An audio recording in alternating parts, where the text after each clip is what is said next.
ಸುಬ್ರಹ್ಮಣ್ಯ ನಗರದ ನಾಗರಿಕರೇ, ಮಲ್ಲೇಶ್ವರ ಕ್ಷೇತ್ರದ ಮತದಾರರೇ, ನನ್ನ ಹೆಸರು ಪ್ರೊಫೆಸರ್ ರಾಜೀವ್ ಗೌಡ ಅಂತ. ನಾನು ಕಾಂಗ್ರೆಸ್ ಪಕ್ಷದ ಬೆಂಗಳೂರು ಉತ್ತರ ಲೋಕಸಭಾ ಕ್ಷೇತ್ರದ ಅಭ್ಯರ್ಥಿ. ನಾವು ಇವತ್ತು ನಿಮ್ಮ ಮುಂದೆ ಬಂದಿರೋದು ನಿಮ್ಮ ಅಭಿವೃದ್ಧಿಗೋಸ್ಕರ ಏನೇನು ಕೆಲಸ ಮಾಡಬೇಕು ಅದಕ್ಕೆ ತಯಾರಾಗಿದ್ದೀನಿ ಅಂತ ನಿಮ್ಮ ಮುಂದೆ ಹೇಳಕ್ಕೆ ಬಯಸ್ತೀವಿ. ಅದೇ ತರ ನೀವು ನನ್ನ ಆಯ್ಕೆ ಮಾಡಿದ್ರೆ ಕರ್ನಾಟಕ ರಾಜ್ಯದ ಧ್ವನಿಯನ್ನು ದೆಹಲಿಯಲ್ಲಿ ಲೋಕಸಭೆಯಲ್ಲಿ ಎತ್ತಿ ಜೋರಾಗಿ ಎತ್ತಿ ನಮ್ಮ ರಾಜ್ಯಕ್ಕೆ ಏನು ಅನ್ಯಾಯ ಆಗ್ತಾ ಇದೆ ಅದರ ವಿರುದ್ಧ ಮಾತನಾಡ್ತೀನಿ, ಒಳ್ಳೆ ಕೆಲಸ ಮಾಡ್ತೀನಿ ಅಂತ ಹೇಳಕ್ ಬಯಸ್ತೀನಿ. ನಾನು ಇದೇ ಮಲ್ಲೇಶ್ವರಂ ಕ್ಷೇತ್ರದ 17th ಕ್ರಾಸ್ 18th ಕ್ರಾಸ್ ನಲ್ಲಿ ನಿವಾಸಿಯಾಗಿದ್ದೆ. ಚೂರಿ ಕಾನ್ವೆಂಟ್ ನಲ್ಲಿ ಶಾಲೆಗೆ ಹೋಗಿದ್ದೀನಿ. ನಾನು ನಿಮ್ಮವರೇ, ಅದು ಮರಿಬೇಡಿ. ನಾನು ನಿಮ್ಮವ, ರಾಜೀವ ನಿಮ್ಮವ ಅಂತ ಅನ್ಕೊಳ್ಳಿ.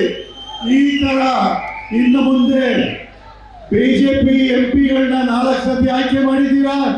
ಎಲೆಕ್ಷನ್ ಆದ್ಮೇಲೆ ನಿಮ್ಮ ಮುಂದೆ ಒಂದ್ ದಿವಸ ಬಂದಿಲ್ಲ, ನಿಮಗೆ ಒಂದು ಅವಕಾಶ ಮಾಡಿಕೊಡಿ, ಆಶೀರ್ವಾದ ಮಾಡಿ.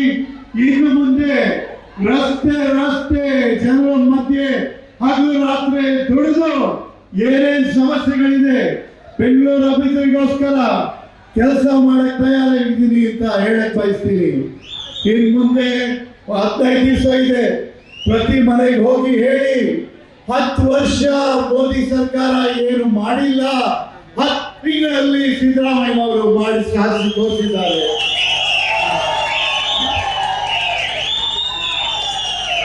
10 ವರ್ಷದಲ್ಲಿ ಬಡಜನರಿಗೆ ಏನು ಸಂಕಟ ಕಷ್ಟ ಕೊಟ್ಟಿರೋ ಮೋದಿ ಸರ್ಕಾರ ಅದನ್ನು ನೋಡಿ ನಮ್ಮ 5 ಗ್ಯಾರಂಟಿ ಯೋಜನೆಗಳು ಅವರ ಕಣ್ಣೀರನ್ನ ವರ್ಷಕ್ಕೋಸ್ಕರ ಕೆಲಸಗಳನ್ನು ಮಾಡಿದ್ದಾರೆ.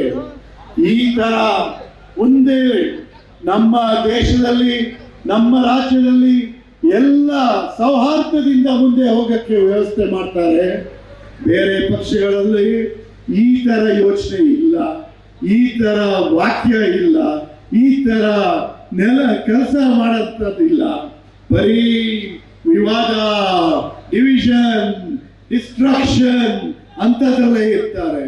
ಈ ಸತಿ ನಮ್ಮ ಸಂವಿಧಾನನೇ ನಮ್ಮ ಧರ್ಮ ಅಂತ ನಾವು ಮುಂದೆ ಹೋಗೋಣ, ನಮ್ಮ ದೇಶ ಕಾಪಾಡೋಣ, ನಮ್ಮ ಪ್ರಜಾಪ್ರಭುತ್ವನ ಕಾಪಾಡೋಣ ಅಂತ ಹೇಳಿ ನೀವೆಲ್ಲರೂ ಮನೆಯಿಂದ ಬಂದು ಎಲೆಕ್ಷನ್ ದಿವಸ ಕಾಂಗ್ರೆಸ್ ಪಕ್ಷಕ್ಕೆ ಕೈ ಹಸ್ತದ ಚಿಹ್ನಕ್ಕೆ ನೀವು ಆಶೀರ್ವಾದ ಮಾಡಿ ನನಗೆ ಪಾರ್ಲಿಮೆಂಟ್ ಹೋಗಕ್ಕೆ ಒಂದು ಅವಕಾಶ ಮಾಡಿಕೊಡ್ತೀರಾ ಅಂತ ಹೇಳಿ ಮಾತನಾಡಿ ಮುಗಿಸ್ತೀವಿ.